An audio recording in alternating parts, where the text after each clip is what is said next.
So I've just arrived at the 100 Years of Caterpillar in Tasmania.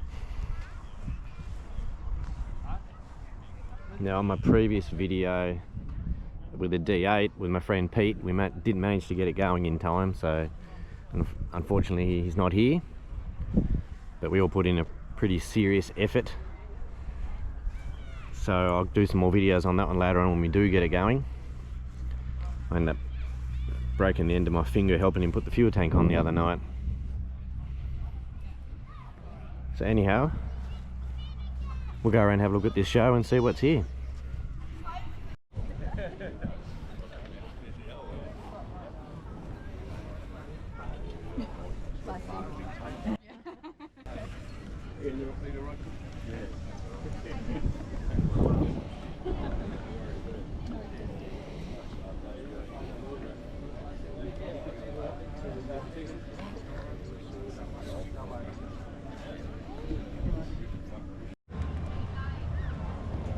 Okay, rounded up a couple of owners, and in a few minutes we'll have a chat to Rob Diprose on his Cat 60 tractor and Mr. Dick Beckett on his D6XE. We'll talk about some of the evolutionary changes in tractors, and we'll put Dipper to the test in a minute.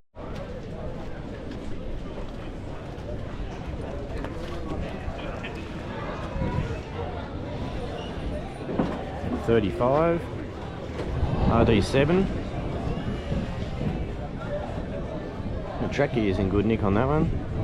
Just had extra new cleats welded on.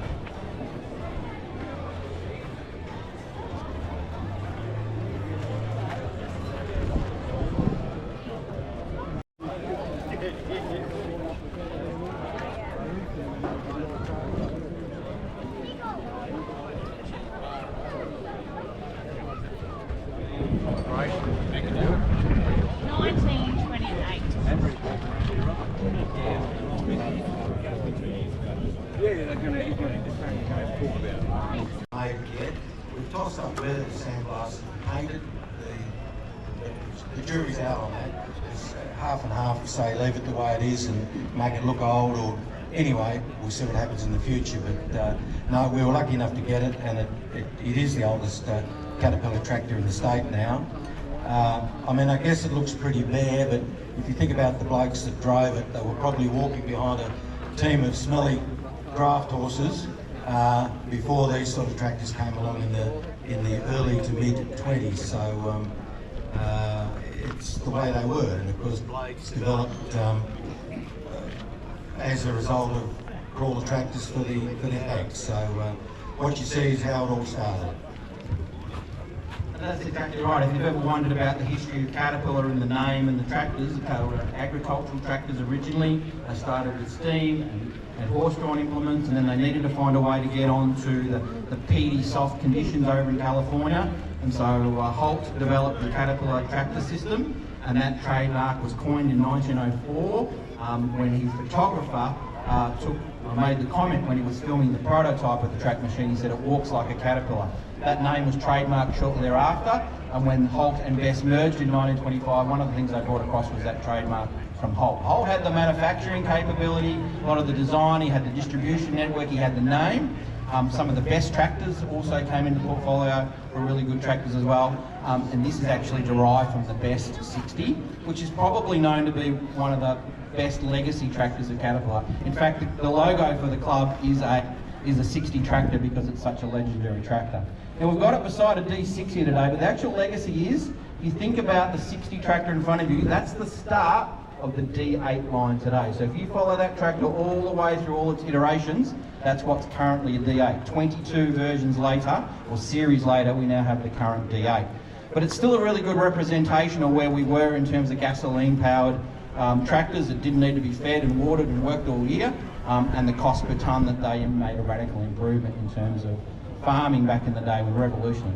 People don't often think about the role that the track-type tractor or the bulldozers had, but basically everything in your life is shaped from these things, from agriculture to water, to mining, to quarrying, to the precious metals that go into your mobile phone, to the lithium that gets mined today. It's all done with tractors and earth-moving machinery.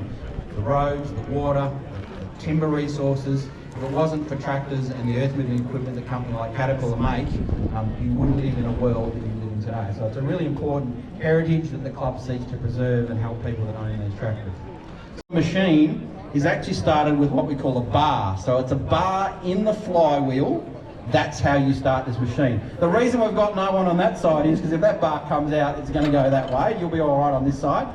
But if you can't see, get yourself a spot, and Rob's going to give us a demonstration of what was involved in the day in starting a gasoline 60 tractor.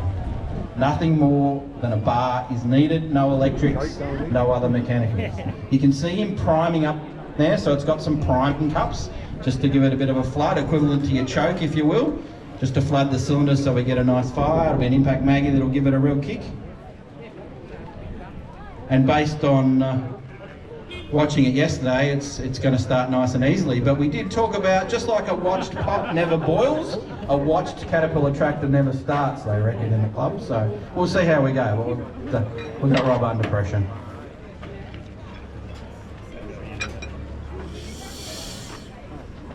So he's going to find the right point in the firing order when it's going to kick and give it a real heave.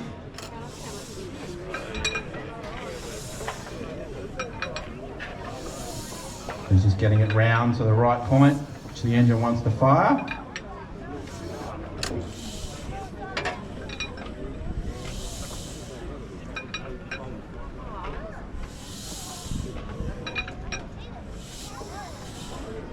And of course we're going from 60 horsepower here to over 200 horsepower in the D6 today.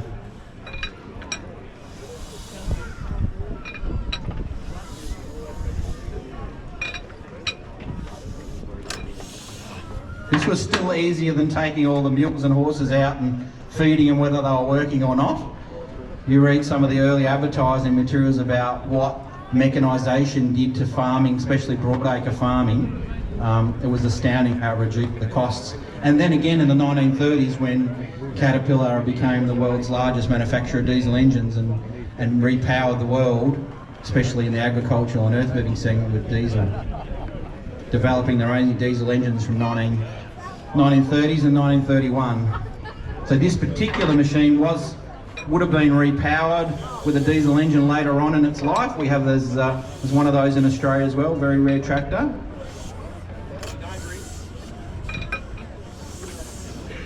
And we also have within our club's collection some tractors of which there's only about 15 left in the world. So the guys in the club do a great job of...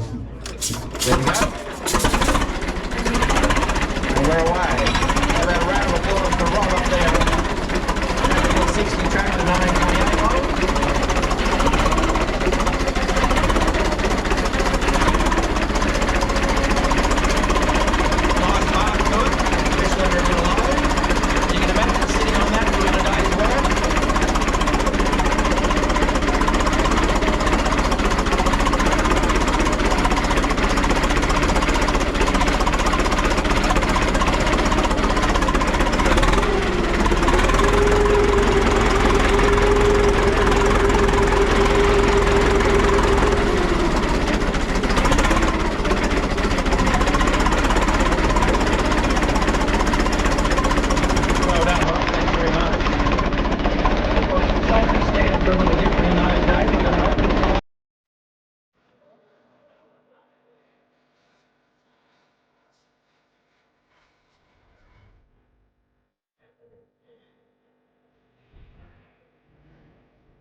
Nice set of rippers on this one.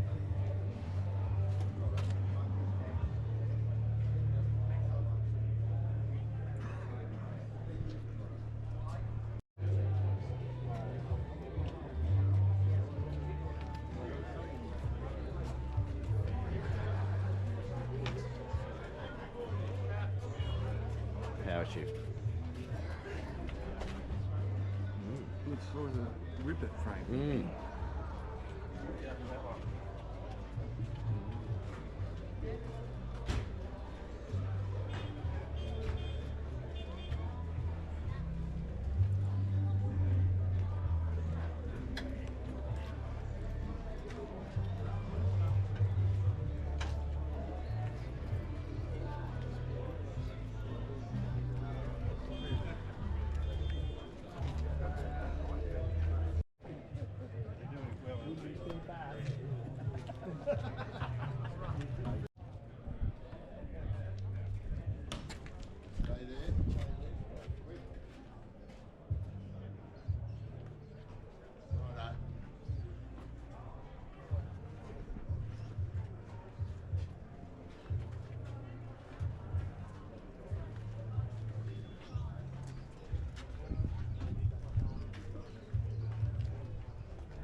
Big old ripper tines.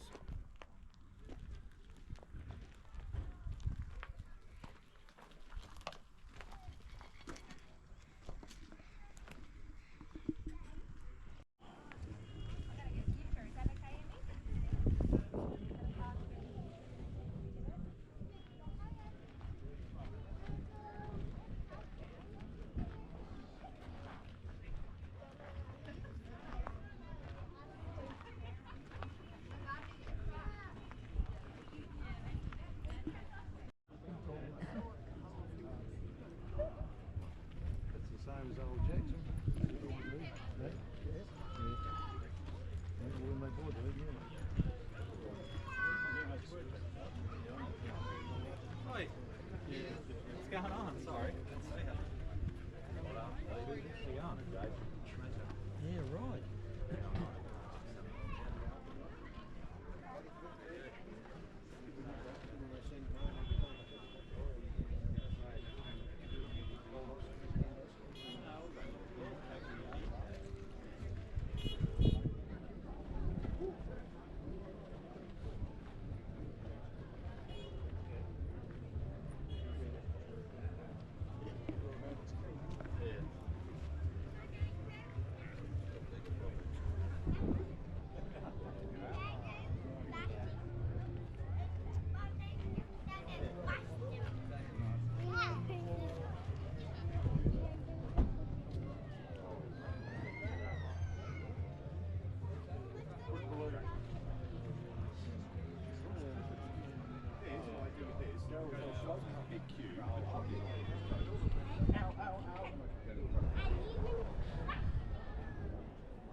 machine.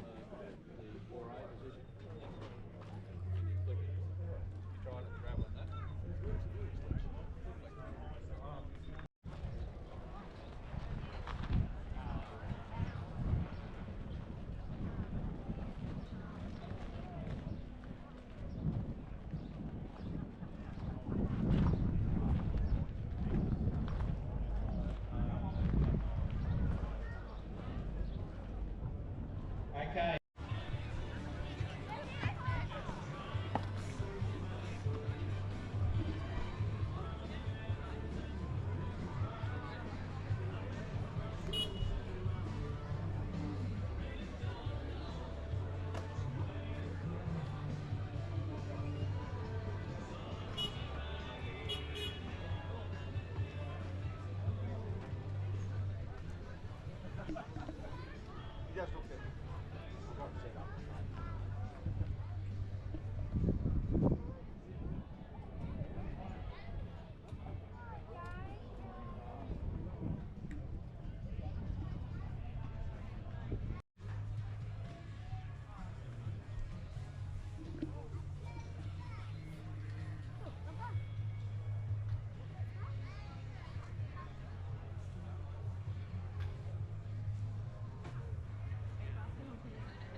Good.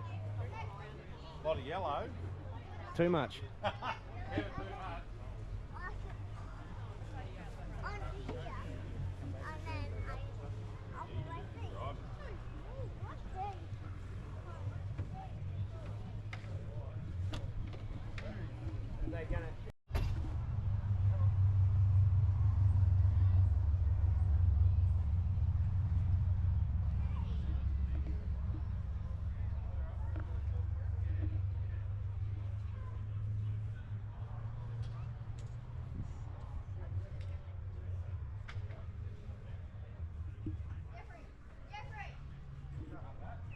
Okay, it's Glenn Slocum here from the Antique Caterpillar. So we went out and did a job, and that's the amazing story of the Elphinstone Group and Elphinstone Underground and how they got going today. And we're very lucky that I think it's one of the original ones that was actually in production. It's number one. Tim just confirmed this is number one. Very lucky to have that here today. So you can see the air of Scarlet Star, who now owns the Wimberley Brewery Bar since 1987. But Tim, celebrating 100 years for us is also about celebrating our component partners in terms of Elphinstone, and also we'll talk a lot about old machines, but about new.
TD18.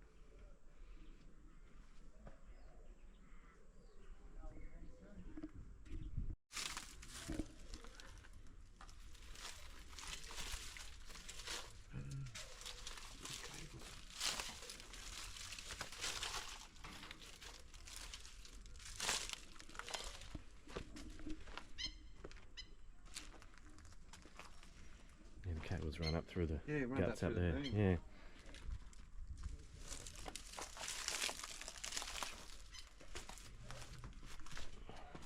Oh, both sides. Didn't realise that.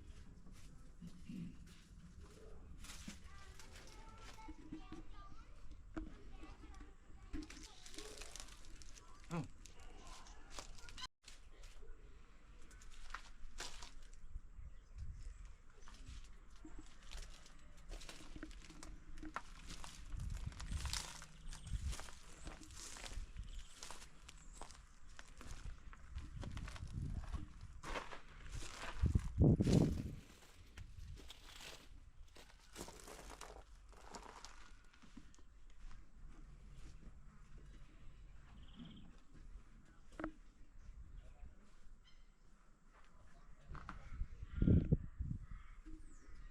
Or There is a guy I found 24 on YouTube, ton. I can't remember who he's called, but he's got one of these nicely restored. Yeah.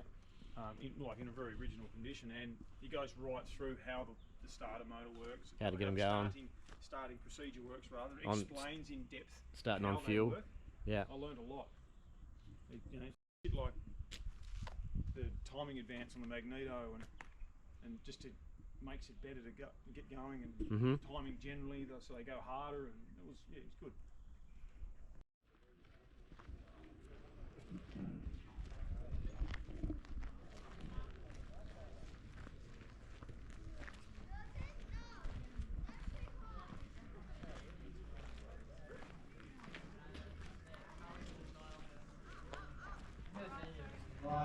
What a great event. Thank you very much again to everyone for coming along. It was formed all tractors. It had 5 tractors in their product line in 1925. Were all grade. The rumour is that it was cheap because there was lots of Navy excess battleship laden grade. We actually know in some of the earlier roses came out in different colours than whatever paint you get. Such was the guideline back in the day. But then on the 7th of December in 1931, they actually decided to change all the colours from grey to what we now call highway yellow. That's a really bright yellow. The 1950 banners represented that. And then back in the 1970s, we changed to the current Caterpillar yellow trim.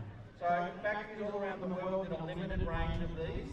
We Americans were very lucky to get 3. We got one D6, we got one 336 excavator, and we got one 140 motor. All of those are on show a couple of weeks ago in Victoria, and we went to a couple to get this one all the way down the chassis so you can see it, and it's going straight back. In fact, the owner of this machine that bought it was here today. We flew down to see it. This is the first time he's seen it, and he's already on his way home. This is his first chance to see it. So it's a throwback to the original colour, but it's not the same colour. It's a different shade of grey. It's called Centennial Grey. It's got a unique colour code, and only a certain limited number of machines have been made in that colour.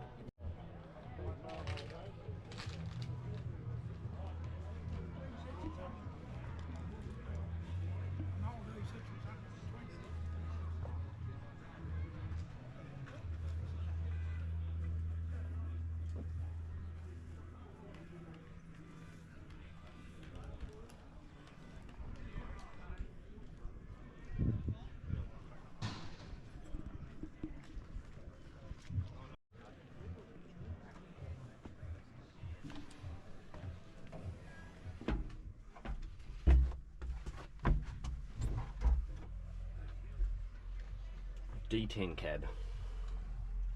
Nice to have a go at one of these.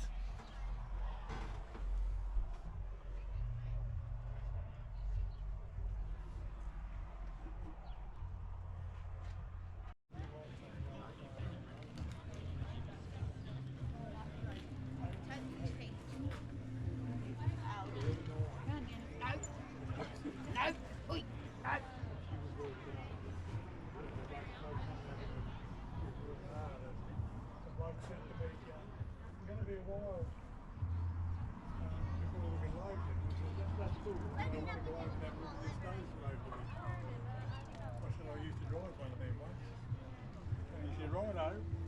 will be hour and a half, 2 hours. Went over there and he's seen all his kids working hard. And when the big And he's climbing up to me.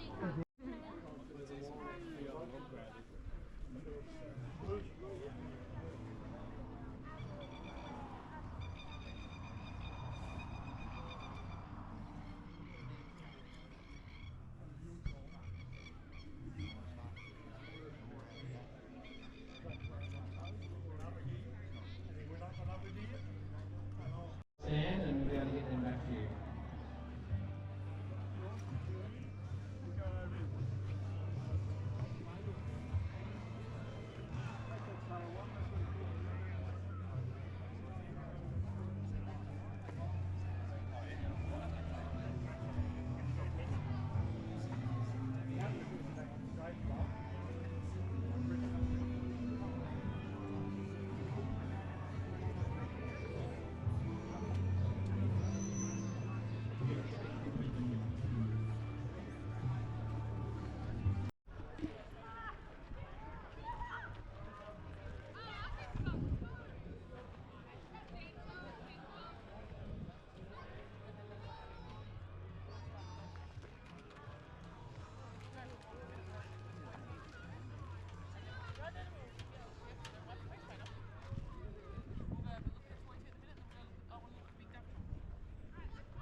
Got the old Honda on there to pull start the pilot motor.